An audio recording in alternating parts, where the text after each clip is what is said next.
ಇತ್ತೀಚಿನ ಸಂಚಿಕೆಗಳನ್ನು ಜಾಹೀರಾತಿನ ಕಿರಿಕಿರಿ ಇಲ್ಲದೆ ನೋಡಿ.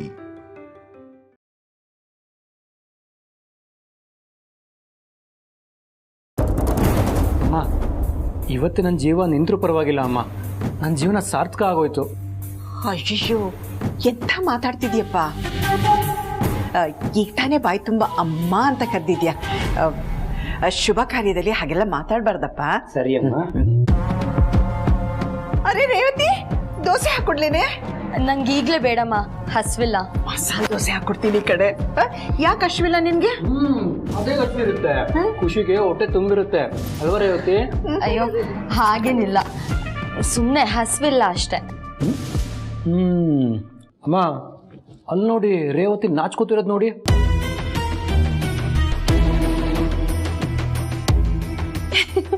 ಅಲ್ವಾ ವಿಕ್ರಮು? ಏನೋ ನನ್ನ ಮಗಳು ಮದುವೆ ಆಗಿ ಒಂದು ಲೆವೆಲ್ಗೆ ಬಂದ್ಬಿಟ್ರೆ ಸಾಕು. ಅಯ್ಯೋ, ಏಜೆ ಕರ್ಸಿರೋದು ಅಂದಮೇಲೆ ಒಂದು ಲೆವೆಲಲ್ಲಿ ಟಾಪ್ ಲೆವೆಲ್ ಇರ್ತಾರೆ ಬಿಡಿ. ಅದು ನಿಜಾನೇ. ಭಾವ ನಂಗೋಸ್ಕರ ಮದುವೆ ಗಂಡು ಕರ್ಸಿದ್ದಾರೆ ಅಂದರೆ ಅವರೆಲ್ಲ ಕಡೆಯಿಂದ ನೀಟಾಗಿ ವಿಚಾರಿಸಿ ನಮ್ಮ ಫ್ಯಾಮಿಲಿಗೆ ಓಕೆನಾ, ನಮ್ಮ ಮನೆಗೆ ಓಕೆನಾ, ನನಗೆ ಓಕೆನಾ ಅಂತ ಕ್ಲಿಯರಾಗಿ ಸ್ಟಡಿ ಮಾಡಿರ್ತಾರೆ. ಪರ್ಫೆಕ್ಟ್ ಭಾವ ಕರ್ಸಿರೋ ಗಂಡು ಪರ್ಫೆಕ್ಟ್ ಆಗೇ ಇರ್ತಾರೆ.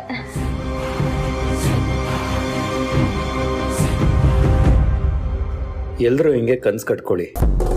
ಲೀಲಾ ಏನಾದರೂ ಸಾಕ್ಷಿ ಕೊಟ್ಟಿಲ್ಲ ಅಂದರೆ ರೇವತಿ ಜೀವನನ ನರ್ಕ ಮಾಡಿಬಿಡ್ತೀನಿ. ಅವಾಗಿ ಖುಷಿ ಇರುತ್ತಾ ಅಂತ ನಾನು ನೋಡ್ತೀನಿ.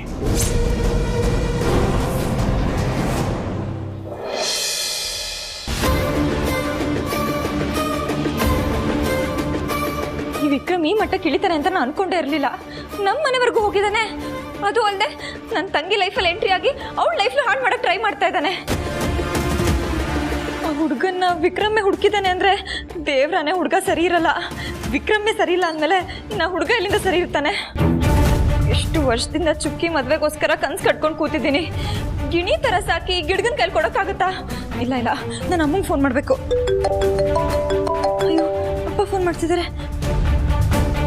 ಇಲ್ಲ ಮರಿ, ಸಾರಿ, ನನಗೆ ಆಗ್ಲೇ ನಿನ್ನ ಹತ್ರ ಜಾಸ್ತಿ ಮಾತಾಡೋಕ್ಕಾಗಿಲ್ಲ, ಅದಕ್ಕೆ ಈಗ ಮಾತಾಡ್ತಾ ಇದ್ದೀನಿ. ನೀನು ಅಲ್ಲಿದ್ಯಾ? ನೀನೇನಾದ್ರೂ ಇಲ್ಲಿದ್ದಿದ್ರೆ ನಮ್ಮ ಸಂಭ್ರಮ ನೋಡಿ ಎಷ್ಟು ಖುಷಿ ಪಡ್ತಾ ಇದ್ದೆ ಗೊತ್ತಾ? ಸಂಭ್ರಮನ? ಏನ್ ಸಂಭ್ರಮ ಅಪ್ಪ? ಇದೇನಮ್ಮ ಹೀಗೆ ಕೇಳ್ತಾ ಇದೀಯಾ? ಹುಡುಗನೆಲ್ಲ ನೋಡಿ ಎಲ್ಲ ಫಿಕ್ಸ್ ಮಾಡಿದ್ಮೇಲೆ ಹೀಗೆ ಕೇಳಿದ್ರೆ? ಅಂತೂ ಎಜೆ ಸರು ಕೊಟ್ಟು ಮಾತಿನ ಪ್ರಕಾರ ಮದುವೆ ನಡೆಸ್ತಾ ಇದ್ದಾರೆ. ನಿಮ್ಮಮ್ಮ ಅಂತೂ ಸಂತೋಷ ಪಡೋದಕ್ಕೆ ಲಿಮಿಟೇ ಇಲ್ಲ. ನಿಮ್ಮ ಅಮ್ಮ ಅಂತೂ ಮೆಟ್ಲು ಹತ್ತದೇನೆ ಮೇಲ್ಗಡೆ ರೂಮಲ್ಲೆಲ್ಲ ಓಡಾಡ್ತಾ ಇದ್ದಾಳೆ. ಲೀಲಾ, ನೀನ್ ಏನು ಯೋಚನೆ ಮಾಡ್ಬೇಡಮ್ಮ, ನಾವೆಲ್ಲರೂ ತುಂಬಾ ಖುಷಿಯಾಗಿದ್ದೀವಿ. ಎಷ್ಟು ಖುಷಿಯಾಗಿದ್ದೀವಿ ಅಂದ್ರೆ ನಿಮ್ಮಪ್ಪ ಊಟನೇ ಬೇಡ ಅಂತಿದ್ದಾರೆ, ಅಷ್ಟು ಖುಷಿಯಾಗಿದ್ದೀವಿ ನಾವು.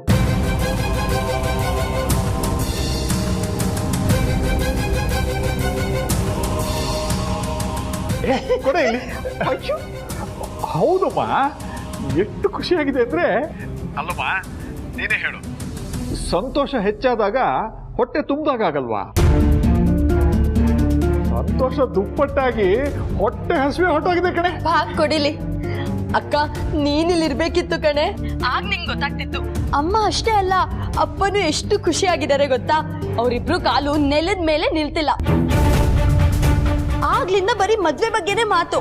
ನಂಗಂತೂ ಎಷ್ಟು ರೇಗಿಸ್ತಿದ್ದಾರೆ ಗೊತ್ತಾ?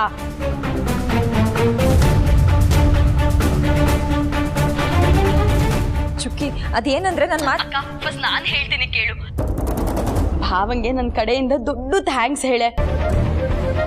ನನ್ನ ಲೈಫಲ್ಲಿ ಏನೇನೋ ಆಗೋಯ್ತು, ಆದ್ರೆ ಭಾವ ಇದ್ದಾರೆ ಅಂತ ಒಂದು ನಂಬಿಕೆಯಿಂದ ನಾನು ಇಷ್ಟು ದಿನ ಇದ್ದೆ. ಭಾವ ನಂಬಿಕೆನ ತುಂಬಾ ಚೆನ್ನಾಗಿ ನಿಭಾಯಿಸಿದ್ದಾರೆ. ಇನ್ಮೇಲಾದ್ರೂ ನನ್ನ ಲೈಫ್ ತುಂಬಾ ಚೆನ್ನಾಗಿದೆ ಅಂತ ಅನ್ನಿಸ್ತಿದೆ. ಅಕ್ಕ ಇರು, ಅಪ್ಪ ಮಾತಾಡ್ತಾರಂತೆ. ಮರಿ, ಎಲ್ಲ ನಾವು ಅಂದ್ಕೊಂಡ ಹಾಗೆ ಆಗಿ ರೇವತಿಗೆ ಆ ಹುಡುಗನ ಜೊತೆನೆ ಮದುವೆ ಆದ್ರೆ ನಾನಂತೂ ನೆಮ್ಮದಿಯಾಗಿ ಕಣ್ಮುಚ್ಬೋದು.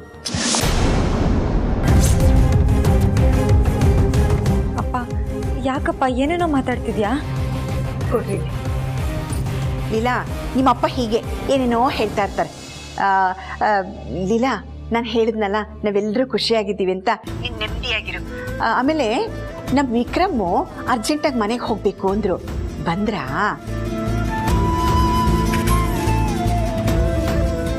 ಅಮ್ಮ, ನಾನು ಇನ್ನು ಸ್ವಲ್ಪ ಹೊತ್ತು ಬಿಟ್ಟು ಮಾಡ್ತೀನಿ ಆಯ್ತಾ? ಬಾಯ್. ಅಳಿಯಂದ್ರು ಬಂದ್ರು ಅನ್ಸುತ್ತೆ, ಅದಕ್ಕೆ ಆಮೇಲೆ ಮಾಡ್ತೀನಿ ಅಂದ್ಲು. ಎಲ್ಲ ಸರಿ ಹೋಗ್ಬಿಟ್ರೆ ನಮ್ಮ ಲೆವೆಲೇ ಚೇಂಜ್ ರೀ. ಕೌಸಲ್ಯ, ಬರೀ ನಿನ್ ಲೆವೆಲ್ ಮಾತ್ರ ಅಲ್ಲ, ನಮ್ ಲೆವೆಲ್ ಚೇಂಜ್. ಸೂಪರ್ ಸ್ವಾಮಿಗಳು ನೋಡಿ ಅವಳು. ಮದುವೆ ಅರೇಂಜ್ಮೆಂಟ್ಸ್ ಎಲ್ಲ ಎಲ್ಲಿಗೆ ಬಂತು? ಲೀಲಾ ಅವ್ರ ಮನೆಯಿಂದ ಗೆಸ್ಟ್ ಲಿಸ್ಟ್ ಎಲ್ಲ ತರಿಸ್ಕೊಂಡಿದ್ದೀನಿ ಅಜಯ್.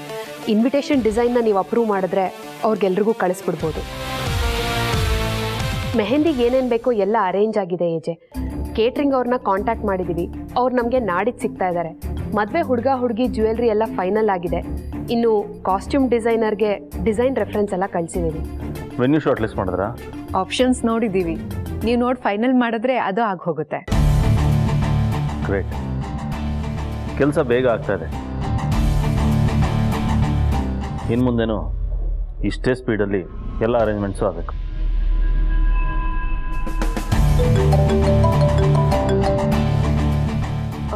ಎಜೆ, ಈವೆಂಟ್ ಆರ್ಗನೈಸರ್ ಕಡೆಯಿಂದ ಫೋನ್ ಬರ್ತಾ ಇದೆ, ಒಂದು ನಿಮಿಷ.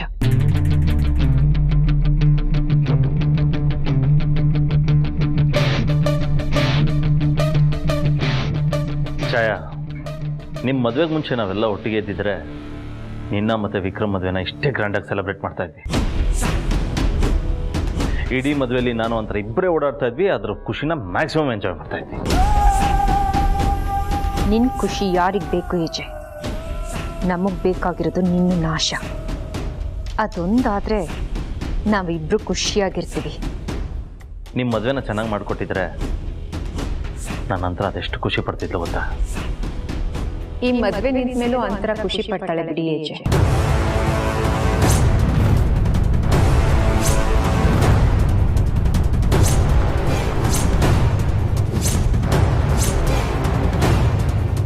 ವಾಟ್? ಐ ಮೀನ್, ಮದುವೆ ಆದಮೇಲೆ ನಾವೆಲ್ಲರೂ ಖುಷಿಯಿಂದ ನೆಮ್ಮದಿಯಾಗಿ ನಿಂತ್ಕೋತೀವಲ್ವಾ, ಅದನ್ನ ನೋಡಿ ಅಂತರ ಖುಷಿ ಪಡ್ತಾಳೆ ಅಂತ ಹೇಳಿದೆ. ನಾನು ಪ್ರತಿ ಹೆಜ್ಜೆ ಮುಂದೋದಾಗಲೂ ಅಂತರ ಖುಷಿ ಪಡ್ತಾ ಇದ್ಲು. ಮನೇಲಿ ಏನೇ ಶುಭ ಕಾರ್ಯ ಆದರೂ ತುಂಬ ಸಂತೋಷ ಪಡೋಳು.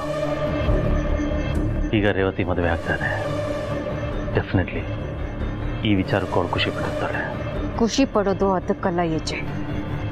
ನಿನ್ನ ಕೈಗೆ ಕೋಳ ಹಾಕಿಸಿ ನಿನ್ನನ್ನು ಬೀದಿಲಿ ಎಳ್ಕೊಂಡು ಹೋಗಿ ಜೈಲಿಗೆ ಹಾಕ್ತಾರಲ್ಲ, ಅದನ್ನ ನೋಡಿ ಅಂತರ ಆತ್ಮಕ್ಕೆ ಶಾಂತಿ ಸಿಕ್ಕೇ ಸಿಗುತ್ತೆ. ಅಲ್ಲಿವರೆಗೂ ನನಗಂತೂ ನೆಮ್ಮದಿ ಇಲ್ಲ. ಹೌದು ಏಜೆ, ಅಂತರ ತುಂಬ ಖುಷಿ ಪಡ್ತಾಳೆ. ಅವಳು ಖುಷಿ ಪಡೋ ಹಾಗೆ ನಾನು ಮಾಡ್ತೀನಿ.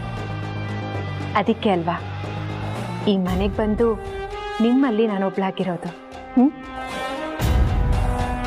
ಥ್ಯಾಂಕ್ ಯು ಛಾಯಾ.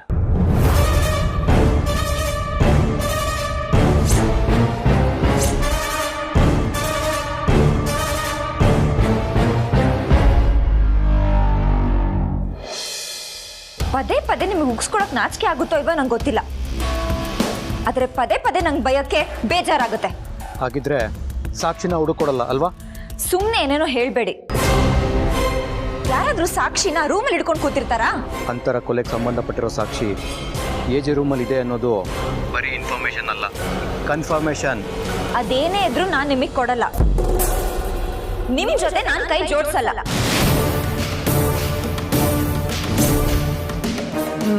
ಸರಿ, ನೀವು ಕೊಡಲ್ಲ ಅಲ್ವಾ? ಶಂಕದಿಂದ ಬಂದ್ರೇ ತೀರ್ಥ. ನಿಮ್ಮ ತಂಗಿ ರೇವತಿ ಜೀವನನ ಹಾಳು ಮಾಡಿಸಿ ಆ ಕಡೆಯಿಂದ ಹೇಳ್ಸಿದ್ರೆ ನಿಮ್ಗೆ ಓಕೆ ಅಲ್ವಾ? ನನ್ನ ತಂಗಿನ ಏಜೆ ಮರ್ಯಾದೆನ ಹೇಗೆ ಉಳಿಸ್ಕೋಬೇಕು ಅಂತ ನಂಗೆ ಚೆನ್ನಾಗಿ ಗೊತ್ತಿದೆ. ನೀವು ನಿಮ್ಮ ಕೆಟ್ಟ ಬುದ್ಧಿನ ಯೂಸ್ ಮಾಡಿ, ಅದೇ ಗ್ಯಾಪಲ್ಲಿ ನಾನು ನನ್ನ ಮನೆಯವ್ರನ್ನ ಸೇವ್ ಮಾಡ್ತೀನಿ. ಆದರೆ ನೀವು ಅನ್ಕೊಂಡ ಹಾಗೆ ನಾನು ಮಾಡಕ್ ಸಾಧ್ಯನೇ ಇಲ್ಲ. ಈ ಮನೆ ಯಜಮಾನನ ಉಳಿಸೋದಿಕ್ಕೆ ನನ್ನ ಫ್ಯಾಮಿಲಿನ ಮಧ್ಯೆ ತಂದಿರೋದು ನೀನು ಜಾಣ್ತಾನ ಅಂತ ನೀನು ಮೆರಿತಾ ಇದೆಯಾ ಅಲ್ವಾ? ಆದರೆ ಒಂದು ಮಾತು ಹೇಳ್ತೀನಿ ಕೇಳು, ಇದು ಹೇಡಿಗಳು ಮಾಡೋ ಕೆಲಸ. ಈಗ ಇನ್ನೊಂದು ಡೈಲಾಗ್ ಹೇಳ್ತೀನಿ, ನೀನು ಕೇಳು, ಕೇಳ್ಬಿಟ್ಟು ಶಾಕ್ ಆಗು.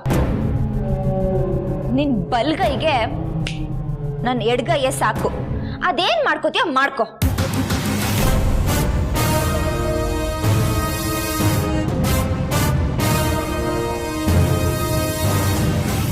ಅಯ್ಯೋ, ಸಿನಿಮಾ ರೇಂಜ್ಗೆ ಡೈಲಾಗ್ ಏನೋ ಹೊಡೆದ್ಬಿಟ್ಟೆ. ದೇವ್ರೆ, ನೀನೇ ಕಾಪಾಡಬೇಕು. ಈ ವಿಷಯನ ಹೀಗೆ ಬಿಟ್ಟರೆ ಆಗಲ್ಲ. ಏಜೆ ಹತ್ರ ಹೇಳ್ಕೊಂಡು ನನ್ನ ಚುಕ್ಕಿ ಲೈಫ್ನ ಸೇವ್ ಮಾಡಲೇಬೇಕು.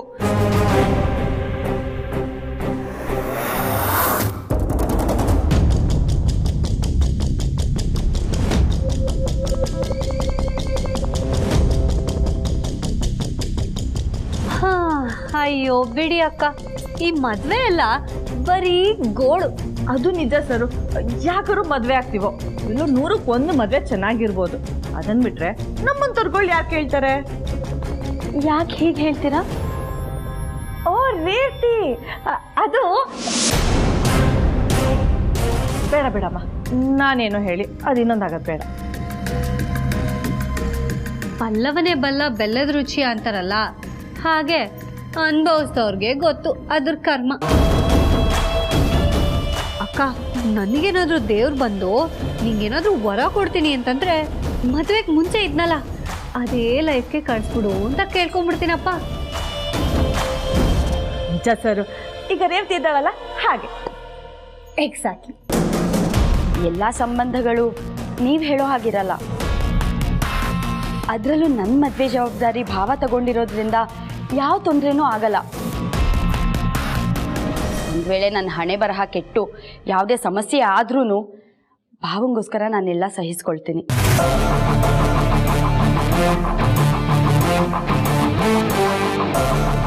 ಅಕ್ಕ, ನೀಲ ಒಬ್ಳೆ ಲೂಸ್ ಅಂದ್ಕೊಂಡಿದ್ದೆ. ಅಲ್ಲ, ಇಡೀ ಫ್ಯಾಮಿಲಿಯವರೆಲ್ಲ ಲೂಸ್ಗಳೇನೆ, ಸುಲಭವಾಗಿ ಬಗ್ಗೋರೇ ಅಲ್ಲ. ಪ್ಲಾನ್ ಎಲ್ಲ ವೇಸ್ಟ್ ಆಗೋಯ್ತು.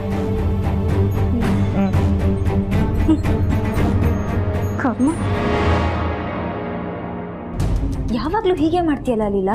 ಅವ್ನು ಮೊದಲೇ ಕೇಳಿ ಅವನ ಮುಂದೆ ಬಿಲ್ಡಪ್ ತಗೊಂಡಿದ್ಯಲ್ಲ ನೀನು.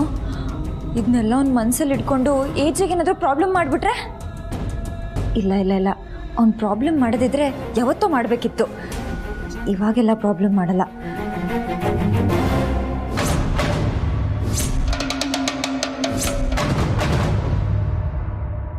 ನಾನು ಹೊಡೆದಿರೋ ಡೈಲಾಗಿಗೆ ಅವ್ನು ಫುಲ್ ಶೇಕ್ ಆಗಿರ್ತಾನೆ.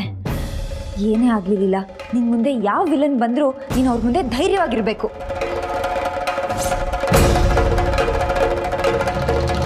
ಆದರೆ ನಾನು ಈ ಪ್ರಾಬ್ಲಮಿಂದ ಹೇಗೆ ಆಚೆ ಬರೋದು? ನನ್ನ ಚುಕ್ಕಿನ ನಾನು ಹೇಗೆ ಸೇವ್ ಮಾಡೋದು ಗೊತ್ತಾಗ್ತಿಲ್ವಲ್ಲ.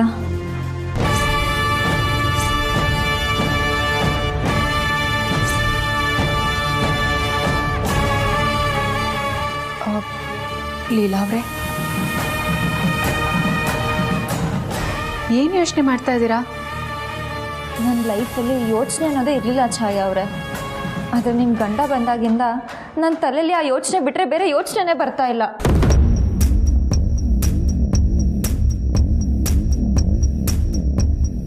ಛಾಯಾ ಅವರೇ, ನಿಮಗೆ ಹರ್ಟ್ ಆಗಬೇಕು ಅಂತ ನಾನು ಈ ಥರ ಮಾತಾಡಲಿಲ್ಲ.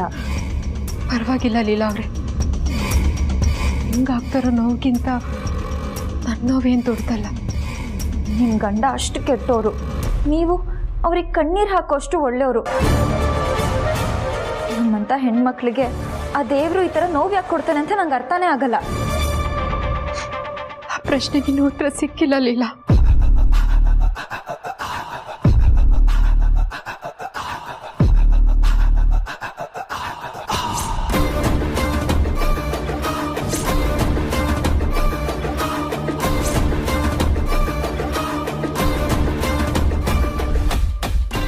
ಏಜೆ ಎಷ್ಟು ಒಳ್ಳೆಯವರು, ನಮ್ಮನ್ನೆಲ್ಲ ಎಷ್ಟು ಪ್ರೀತಿಯಿಂದ ನೋಡ್ಕೊತಾ ಇದ್ದಾರೆ. ಎಲ್ಲ ಅರ್ಥ ಆಗೋದಿನ ವಿಕ್ರಮ್ ಬರೋದೇ ಇಲ್ವಾ? ವಿಕ್ರಮ್ಗೆ ಏಜೆ ಬಗ್ಗೆ ಗೊತ್ತಾಗಬೇಕು ಅಂತೇನಿಲ್ಲ, ಆದರೆ ಏಜಿಗೆ ವಿಕ್ರಮ್ ಬಗ್ಗೆ ಗೊತ್ತಾಗಬೇಕು. ವಿಕ್ರಮ್ ಏನಾದರೂ ಮಾಡ್ಕೊಳ್ಳಿ, ಆದರೆ ಅವನು ಏಜೆ ಸುದ್ದಿಗೆ ಬರಬಾರ್ದಾಗಿತ್ತು. ಬಟ್ ಈಗ ರೇವತಿ ಸುದ್ದಿಗೂ ಬಂದಿದ್ದಾನೆ. ಇದನ್ನೆಲ್ಲ ನಾನು ಏಜೆಗೆ ಹೇಳಿದ್ರೆ ಏಜೆ ನಂಬ್ತಾರ? ನೀವೇ ಹೇಳಿ.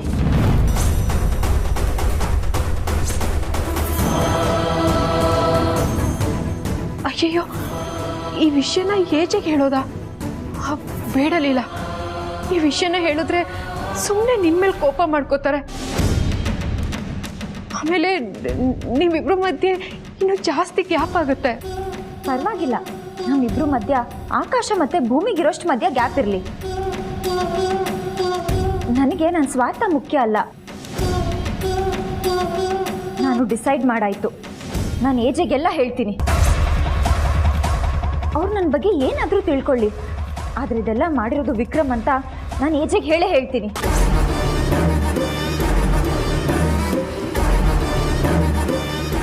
ಇಲ್ಲ ಪ್ಲೀಸ್, ನನ್ನ ಮಾತು ಕೇಳು. ಈಗಲೇ ಇದನ್ನೆಲ್ಲ ಏಜೆಗೆ ಹೇಳೋದು ಬೇಡ ಲೀಲಾ. ಇಲ್ಲ ಇಲ್ಲ, ನಾನು ಏಜೆಗೆಲ್ಲ ಹೇಳ್ತೀನಿ. ಲೀಲಾವ್ರೆ, ನನ್ನ ಮಾತು ಕೇಳಿ. ಅಯ್ಯೋ, ಏಜೆ ಹತ್ರ ಏನಾದರೂ ವಿಷಯ ಹೇಳ್ಬಿಟ್ರೆ ನಮ್ಮ ಪ್ಲಾನ್ ಎಲ್ಲ ಹಾಳಾಗುತ್ತೆ. ಆಮೇಲೆ ನಮ್ಗೆ ಗೊತ್ತೇ ಇಲ್ಲ. ಹೀಗಾಗೋದಕ್ಕೆ ಮಾತ್ರ ಬಿಡಬಾರ್ದು.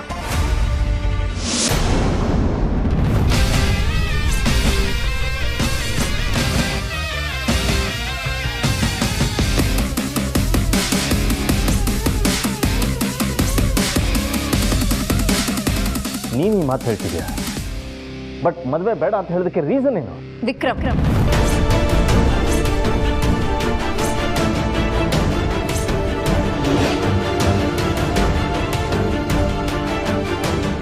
ಲೀಲಾ ವಿಕ್ರಮ್ ಹೆಸರು ಹೇಳ್ಬಿಟ್ಲಲ್ಲ.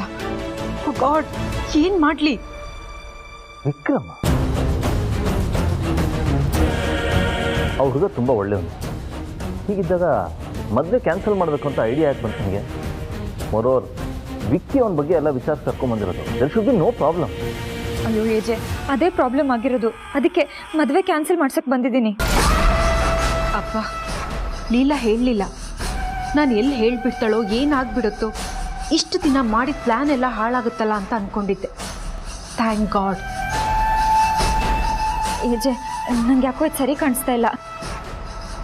ರೇವತಿ ಮದುವೆ ಆಗಿ ಹೋದ್ಮೇಲೆ ಖುಷಿಯಾಗಿರ್ತಾಳೆ ಅಂತ ನಂಗೆ ಅನಿಸ್ತಾ ಇಲ್ಲ. ನಾನು ಅದನ್ನೇ ಕೇಳ್ತಾ ಇದ್ದೀನಿ, ನಿನಗೆ ಯಾಕೆ ಹಾಗೆ ಅನ್ನಿಸ್ತಾ ಇದೆ? ರೇವತಿ ಆ ಹುಡುಗನ ಜೊತೆ ಚೆನ್ನಾಗಿರಲ್ಲ ಅಂತ ಅನ್ಸೋದಕ್ಕೆ ರೀಸನ್ ಏನು? ಅಯ್ಯೋ, ಅದನ್ನ ನಿಮ್ಮ ಹತ್ರ ಹೇಳಂಗಿದ್ದಿದ್ರೆ ನಾನು ಯಾವತ್ತೂ ಹೇಳ್ತಾ ಇದ್ದೆ. ಏಜೆ, ನೀವು ನಿಮ್ಮ ಸರ್ಕಲಲ್ಲೇ ಹುಡುಗನ ನೋಡಿ ಸೆಲೆಕ್ಟ್ ಮಾಡಿದರೆ ನನಗೆ ಸೇಫ್ ಅನಿಸ್ತಾ ಇತ್ತು. ಆದರೆ ಯಾಕೆ ವಿಕ್ಕಿ ನೋಡಿರೋ ಹುಡುಗ ಅಂತ ನಿನಗೆ ಭಯ ಆಗ್ತಾ ಇದೆಯಾ? ನಿನಗೆ ವಿಕ್ಕಿ ಮೇಲೆ ನಂಬಿಕೆ ಅಲ್ವಾ? ಹೇಳುಲಿಲ್ಲ, ವಿಕ್ಕಿ ಮೇಲೆ ನಿನಗೆ ನಂಬಿಕೆ ಇಲ್ವಾ?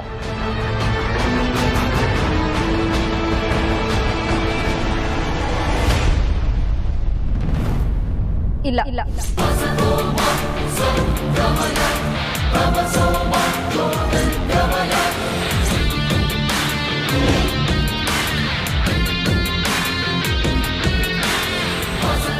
ನಿಮಗೆ ಹೇಗೆ ಹೇಳೋದು ಅಂತ ನಾನು ಒದ್ದಾಡ್ತಾ ಇದ್ದೆ. ಆದರೆ ನೀವೇ ಕೇಳ್ತಿದ್ದೀರಲ್ಲ, ಅದೇನಾದರೂ ಆಗಲಿ ಹೇಳೇ ಬಿಡ್ತೀನಿ. ಅದೇನಾಯ್ತು ಅಂದರೆ ನೋಡಿಲ್ಲ, ವಿಕ್ರಮ್ ನೋಡಿದ್ದಾನೆ ಅಂದಮೇಲೆ ನಾನು ಅಪ್ರೂವ್ ಮಾಡೋಂಥ ಅವಶ್ಯಕತೆನೇ ಇಲ್ಲ. ಬಟ್ ಸ್ಟಿಲ್ ನಾನು ಆ ಹುಡುಗನ ಜೊತೆ ಮಾತಾಡಿದ್ದೀನಿ, ನನಗಿಷ್ಟ ಆಗಿದೆ. ಅದಾದಮೇಲೆ ನಾನು ರೇವತಿಗೆ ತೋರಿಸಿದ್ದೆ. ಲೀಲಾ, ನೀನೇನೇ ಮಾಡಿದ್ರೂ ವಿಕ್ರಮ್ ಬಗ್ಗೆ ಹೇಳೋಕ್ಕಾಗಲ್ಲ. ಆ ಥರದೊಂದು ಬಲೆಯಲ್ಲಿ ಸಿಕ್ಕಾಕೊಂಡಿದೀಯ. ನೀನು ಯಾವ ಕಡೆ ತಿರ್ಗಿದ್ರೂ ಹೊಸ ಗಂಟಾಗುತ್ತೆ ಹೊರತು ಇರೋ ಗಂಟು ಬಿಚ್ಕೊಳ್ಳೋದಕ್ಕೆ ಸಾಧ್ಯನೇ ಇಲ್ಲ. ನನಗೆ ಹೇಳಕ್ಕೆ ಬರ್ತಿಲ್ಲ, ನಿಮಗೆ ಅರ್ಥ ಆಗ್ತಿಲ್ಲ. ಏನು ಮಾಡಲಿ ಏಜೆ? ಪ್ಲೀಸ್ ಹೇಗಾದರೂ ಮಾಡಿ ಮದುವೆನ ಕ್ಯಾನ್ಸಲ್ ಮಾಡಿ.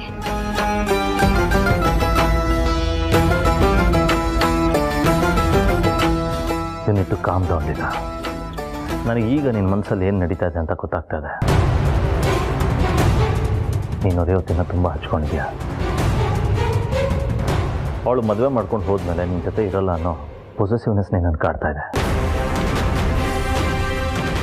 ನೀನೊಬ್ಬಳಿಗೆ ಅಲ್ಲಲಿಲ್ಲ, ಮದುವೆ ಮಾಡಿ ಕಳಿಸ್ಕೊಡ್ಬೇಕಾದ್ರೆ ಎಷ್ಟೋ ಜನ ತಂದೆ ತಾಯಂದಿರಿಗೆ ಈ ಪೊಸೆಸಿವ್ನೆಸ್ ಕಾಡುತ್ತೆ.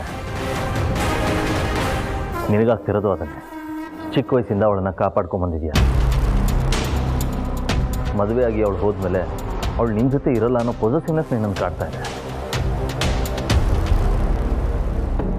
But I am dam sure ಅವಳು ಚೆನ್ನಾಗಿರ್ತಾಳೆ. ಡೋಂಟ್ ವರಿ, ಎಲ್ಲ ಒಳ್ಳೆಯದಾಗುತ್ತೆ.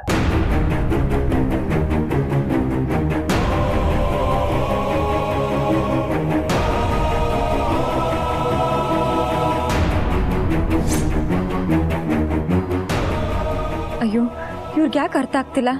ನಾನು ಏನು ಮಾಡಲಿ? ಇಲ್ಲ, ಇದನ್ನ ಹೀಗೆ ಬಿಟ್ಟರೆ ಆಗಲ್ಲ. ನಾನು ಹೇಳಿದ್ರೆ ಚೈಲ್ಡು ಏನೇನೋ ಹೇಳ್ತಾಳಂತ ಮದುವೆನ ಕ್ಯಾನ್ಸಲ್ ಮಾಡಿಸಲ್ಲ. ಅದೇ ಅಪ್ಪ ಅಮ್ಮ ಹೇಳಿದ್ರೆ ಪಕ್ಕ ಕ್ಯಾನ್ಸಲ್ ಮಾಡಿಸ್ತಾರೆ. ಮೊದಲು ಅವ್ರಿಗೆ ಹೇಳಿ ಈ ಮದುವೆನ ಕ್ಯಾನ್ಸಲ್ ಮಾಡಿಸ್ಬೇಕು.